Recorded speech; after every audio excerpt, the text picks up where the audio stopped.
अस्सलाम वालेकुम, मेरा नाम नदीम खिलजी है। बिलावल ने एक दिन पहले खान साहब के ऊपर तनकीद की है एब्सोल्युटली नॉट के ऊपर। बिलावल साहब कहते हैं कि अमेरिका ने पाकिस्तान से कोई बेसिस अड्डे नहीं मांगे। ये जो इमरान खान है ये ख़ुद से अपने आप को जो है ना घड़ रहा है, अपने आप को हीरो बनाने की कोशिश कर रहा है कि देखो जी मैंने अमेरिका को इनकार कर दिया, यूँ है फलाएँ। इस सब कहता सब मन घड़त है।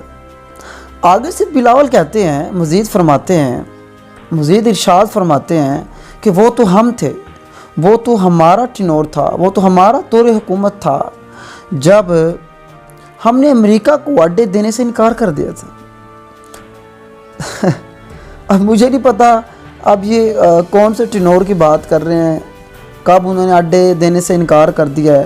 लेकिन अगर हम हक़ाइक़ को देखें तो बिलावल भाई मेरे बात सुनो। 2011 में जब 12 मई वाला वाक़या हुआ, एक जो अमेरिका है वो जो एक अमेरिका वहाँ से उठकर हमारा जो इधर पाकिस्तान में आकर बालाकोट के मकाम पर एक उस बंदे उसामा को शहीद कर देता है या कत्ल कर देता है, जो भी आप कह लें, तो वो एक पाकिस्तान की इलाके में टेरेटरी में आके उतर आके हमला करता है। तो बेटा किसकी हुकूमत थी? वो आपके पापा जाने की हुकूमत थी। और उसके बाद होता क्या है, ओबामा जो है, जो सदर ओबामा जो कि साबका सदर हैं अमेरिका के, वो अपनी किताब में लिखते हैं, वो कहते हैं कि जब हमने वहाँ अटैक किया, पाकिस्तान में उसामा को मारा, तो उस वक्त हमने पाकिस्तान कॉल की कि चलो यार हम अफसोस का इजहार कर लेते हैं, माजरत कर लेते हैं, चलो जैसे हो गया हमें बस। तो जैसे वो कॉल करते हैं, आगे से जरदारी कहते हैं हेलो, जैसे उसको कहते हैं कि हमने अटैक कर दिया है, उसामा को मार दिया, आगे से आपके पापा जानी कहते हैं कॉन्ग्रेचुलेशन, मतलब आपको मुबारक हो, बहुत बहुत मुबारक हो, आपको बधाई हो, सलामत रहें आप। ये आपके पापा जानी है। आप लेवल चेक करें। और आप बात कर रहे हैं कि खान साहब के पठान को के बुद्धे के वो जो मन गढ़ंत बंदा बातें हैं। अच्छा इसको छोड़ें, आपको एक और वाक़या सुनाता हूँ, वो भी शायद मुझे लग रहा है कि आपके दौरे हुकूमत का है। रेवन डेविस का नाम आपने सुना होगा। वो रेवन डेविस कौन था? उसने पाकिस्तान के दो भाई शहरियों को लाहौर की शहर में चौक चौराहे पे मेन शाहराह पे उनको कत्ल कर दिया। और उसके बाद क्या होता है, आपके पापा जाने उनको स्पेशल जहाज़ में बिठा कर उधर अमेरिका छोड़ देते हैं,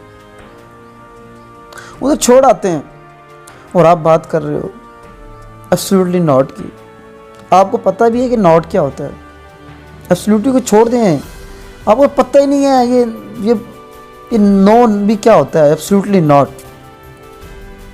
और भाई आप कि ये हज़ारों ब्लैक वाटर्स के दहशतगर्द हैं जो पाकिस्तान में आपके दौरे हुकूमत में दाखिल हुए, उनको वीज़े देने वाला कौन है? वो आपके पापा जानी है। और मुल्क का जो आप लोगों ने हाल किया था, हर एक इदारे को तबाह कर दिया, लूट मार के खा गए आप लोग, जो मुल्क का आपने बेड़ा गर्क किया, वो कौन थे बेटा?